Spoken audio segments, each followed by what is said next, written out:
Hello दोस्तों, स्वागत है आपका हमारे चैनल पर। आज अरुणिमा की नुमाइश की तीसरी गिनती भी पूरी हो गई। जब पहली बार उसकी नुमाइश हो रही थी तभी उसने अपने माँ पापा को कहा था, ऐसा मत करो, मुझे ये सब पसंद नहीं है। फिर भी समाज का हवाला देकर शुरू हो ही गया नुमाइश का सिलसिला। हाथ में चाय की ट्रे और सर पर पल्लू, और सामने वो लोग थे जिनके घर का पानी बाप रे बाप पाप है। महान लड़के वाले जो एकदम मुंह उठाकर बैठे थे। और फिर शुरू हुआ बहू बनाओ या न बनाओ इंटरव्यू। पहला सवाल, तुमने कहाँ तक पढ़ा है? जवाब, आईआईटी कंप्लीट, प्ला 2 साल का एक्सपीरियंस। दूसरा, मेरा बेटा तो इतना नहीं पढ़ा है, इसलिए तुम्हें शादी के बाद कम करने की चाह है तो यहीं खत्म कर दो। तीसरा, शायद ज्यादा पढ़ी हो, इसलिए चेहरे पर ध्यान नहीं गया, एकदम सांवली हो। हमें तो गोरी लड़की चाहिए थी, लंबी हो पर ज्यादा लंबी हो। और न जाने क्या क्या बकवास सवाल। सबसे महत्वपूर्ण प्रश्न, हम एक शर्त पर शादी के लिए तैयार है, अगर 30 लाख कैश बाकी घर का कुछ सामान अलग से। अरुणिमा का गुस्सा 7वें आसमान पर था। उसने सोचा, क्या दिन थे जब मैं यहां से बाहर थी, दोस्तों के साथ मस्ती, पढ़ाई, वहां कितना मजा आता था।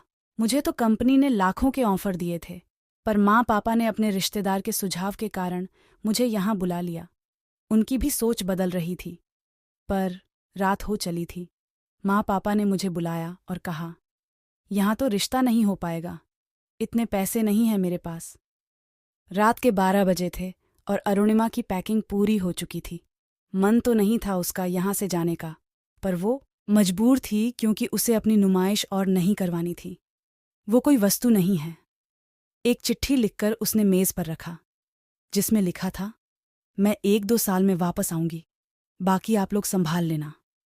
अरुणिमा ने उसी वक्त ट्रेन पकड़ी और चल दी दिल्ली, जहां उसे एक मल्टीनेशनल कंपनी ने लाखों का पैकेज ऑफर किया था। और फिर शुरू हुआ आगे बढ़ने का सिलसिला। और 1 साल बाद जब माइक्रोसॉफ्ट कंपनी से ऑफर आया, तब यह अखबारों के लिए एक ब्रेकिंग न्यूज़ बन गया। तब उसके माँ पापा को पता चला कि उनकी बेटी लाखों लड़कियों के लिए मिसाल बन गई है।